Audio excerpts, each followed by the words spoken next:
تو اب دیکھیں اس پہ کیا رسپانس آتا ہے. خط کا جواب نہیں آیا آپ لوگوں کو؟ نہیں, وہ پرائم منسٹر آفس میں ہم نے جو خط لکھا تھا ان کے آفس والوں نے ہم سے کانٹیکٹ کر لیا اور ہم نے ان کو جو ہے اب ویٹ کر رہے ہیں کہ وہ اس پہ کیا رسپانس دیں گے ہمیں. اچھا, لیکن آپ کوئی ہمیں ٹائم لائن دے سکتے ہیں کہ بیکاز اگلا ہی منتھ ہے رمضان کا, کچھ ہی دن رہ گئے ہیں, یہ کب تک ریزالو ہو سکتا ہے اگر ٹائملی اس پہ ایکشن لیا جائے؟ دیکھیں اگر تو ٹائملی ایکشن لیا جائے تو ہم سمجھتے ہیں کہ انشاءاللہ رمضان سے پہلے جو ہے یہ ایشو جو ہے وہ ریزالو ہو جائے گا, اگر تو ہماری وفاقی حکومت نے اس پہ کوئی کام کیا تو. چلیں جی, تھینک یو سو مچ. ہمارے ساتھ موجود تھے شیخ عمر ریحان صاحب. اب کوشش وہ یہ کر رہے ہیں, پرائم منسٹر کو بھی خط لکھا ہے کہ گورنمنٹ لیول پہ رابطے ہوں, اس مسئلے کو حل کیا جائے, ورنہ تیل اور گھی مہنگا ہونے والا ہے رمضان میں, اس کے لیے آپ مینٹلی طور پہ تیار ہو جائیں, اللہ کرے ایسا نہ ہو. بریک لیتے ہیں, بریک کے بعد واپس آتے ہیں.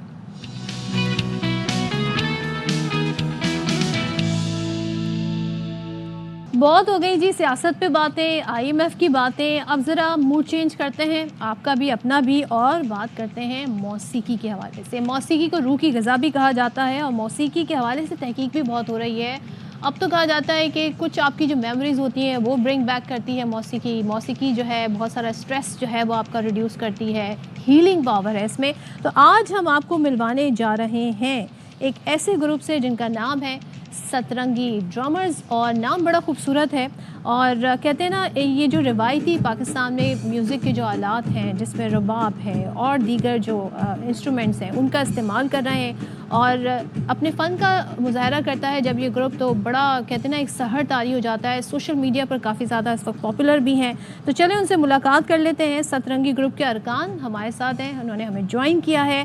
انٹروڈکشن کرا دیتی ہوں. ساجد امتیاز, علی محمد شہباز, باسط علی, یہ تینوں ہمارے ساتھ ہیں. گڈ مارننگ ٹو یو, بہت شکریہ آپ تینوں کا آنے کے لیے. تو میں ساجد آپ سے آغاز کر لیتی ہوں, ذرا ہمیں تھوڑا سا انٹروڈکشن دیں. نام بڑا پیارا ہے سترنگی, یہ آئیڈیا کیسے آیا؟ آپ تینوں فرینڈز ہیں, کیسے اکٹھا ہوئے آپ لوگ؟ السلام علیکم, بہت بہت شکریہ ہمیں مدعو کرنے کے لیے. بیسیکلی ہمارا جو گروپ ہے لاسٹ 10 to 12 ایئر سے ہم ایک ساتھ ہیں, اور اس جو سترنگی ڈرمرز کا ہم نے انیشیٹو لیا تھا وہ ہم نے 2020 میں لیا تھا, کووڈ کا جب اینڈ ہو رہا تھا. ٹھیک ہے. تو تب سے ہمارا جو گروپ ہے یہ چل رہا ہے, اور ہماری ٹیم میں جو ہے وہ باسط ہیں, علی محمد ہیں, اور جو ایک اور بھی ہیں ہمارے ساتھی ہیں علی بازل. تو یہ ہماری ٹیم ہے اور ماشاءاللہ سے ابھی ہم اس کو پلے کرتے ہیں اور آپ کو ضرور یہ چیزیں سنائیں گے. تو کیا خاصا ہے ویسے؟ اس سے پہلے جاننا چاہوں گی, آپ لوگ کوئی خاص انسٹرومنٹ یوز کرتے ہیں جو آپ کی پہچان ہے اس گروپ کی؟ بالکل, یہ آپ یہ دیکھ رہی ہوں گی, یہ ہمارے پاس ہے تمبک, ٹھیک ہے, اور اسے ہم دربوکا بھی بولتے ہیں. اور یہ باسط ہیں, یہ آپ کو بتائیں گے کہ ان کے پاس یہ کیا ہے. یہ بیسیکلی افغانستان کا نیشنل انسٹرومنٹ ہے اور یہ کلاسک انسٹرومنٹ ہے, رباب ہے یہ. اور یہ ہمارے پاس دربوکے ہیں اور ہم فیوژن بناتے ہیں کلاسک میوزک کو لے کے اور ایسٹرن میوزک کو لے کے. تو ایک جب فیوژن کریٹ ہوتا ہے تو پھر لوگوں کو پھر الگ یونیک لگتا ہے, تو اس وجہ سے لوگوں کو پسند آتا ہے. بالکل, ہمیں ذرا پلے کر کے دکھائیں یہ فیوژن کیسا لگتا ہے, کیسا سنائی دیتا ہے. جی بالکل.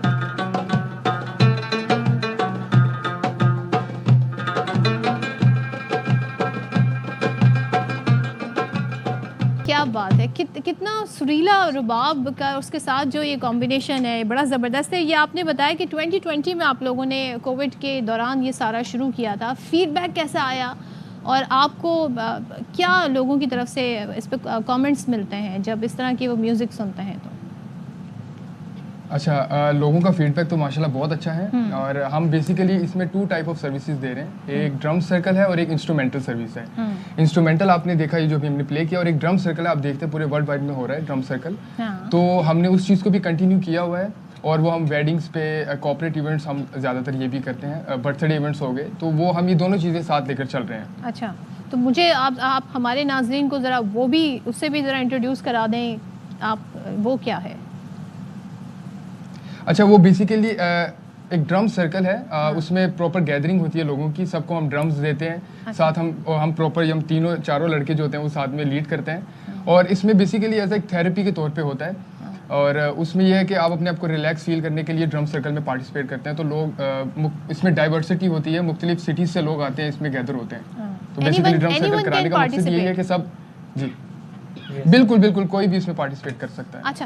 اچھا, تو یہ ہمارا جو مختلف لینگویجز بولی جاتی ہیں ان میں بھی بڑے خوبصورت میوزک کی کمپوزیشن ہوئی ہے, تو کیا آپ لوگ انہیں بھی فالو کرتے ہیں اور ڈفرینٹ لینگویجز کے جو سانگ ہیں ان کو بھی اس میں کمپوز کر کے پلے کرتے ہیں؟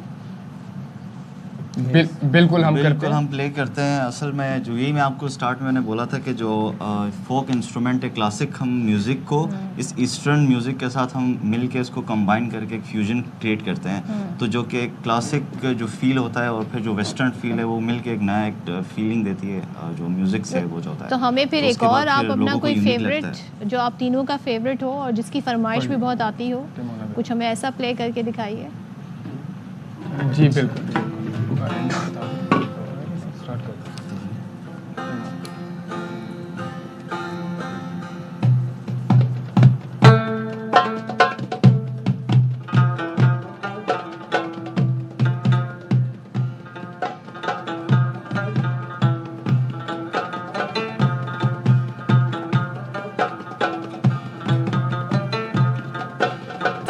I can imagine اگر بون فائر ہو اور فیملی فرینڈز ہو, گیدرنگ ہو زبردستی, جھیل کنارہ ہو, یا آپ کسی خوبصورت جگہ بیٹھے ہوں, تو آپ بڑے سلو ڈاؤن ہو جائیں گے اور اس ماحول میں بڑا پیسفل مائنڈفل ہو جائے گی سچویشن. تو بھائی زبردست. ذرا ہمیں پشتو میں بھی, پشتو سانگس میں جو رباب کا بڑا استعمال ہوتا ہے, کچھ فیملیئر بھی لوگوں کو ٹیونز یاد ہیں, تو ذرا ہمیں وہ بھی کچھ تڑکا دکھائیں اس وقت.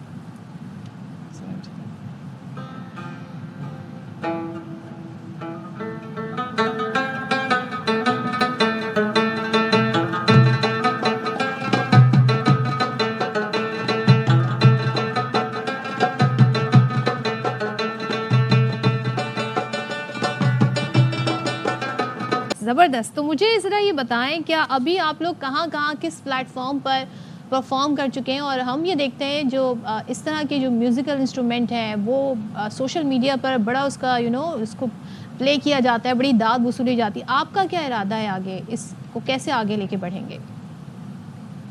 اچھا, بیسیکلی اس میں یہ ہے کہ ہم اوبیسلی پورے پاکستان میں تو یہ کر رہے ہیں, اور شالیمار میں ہم کرتے ہیں, تو گورنمنٹ کے ساتھ بھی ہم کافی کام کر رہے ہیں. تو ہماری جو خواہش ہے بیسیکلی اس کو پاکستان سے باہر لے کر جانے کی بھی ہے, اور پاکستان میں تو ہم کر رہے ہیں. اور ایک ایونٹ ہو رہا ہے ہم جس میں پاکستان کو ریپرزینٹ کر رہے ہیں جبلی آرٹس کے نام سے.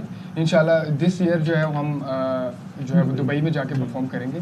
تو یہ ہے کہ ہمیں یہ بھی آزاد ہے کہ ہم پاکستان کو ریپرزینٹ کر رہے ہیں دبئی میں جا کر انشاءاللہ. چلیں, اب ہمارے شو کا وقت ختم ہو رہا ہے, لیکن جاتے جاتے میں تو ناظرین سے اجازت لے رہی ہوں, مگر میں آپ تینوں سے یہ چاہوں گی کہ جاتے جاتے کوئی زبردست, کوئی ایسا انرجیٹک جو لوگوں کا آج کا دن جو ہے وہ بڑا زبردست بنا دے اس میوزک کے تھرو. سو ہمیں کچھ ایسی پرفارمنس دیں میری طرف سے. جی اللہ حافظ. اور یہ ہمارے 3 مہمان جو ہیں یہ پلے کریں گے. اینڈ تھینک یو سو مچ آپ تینوں کا.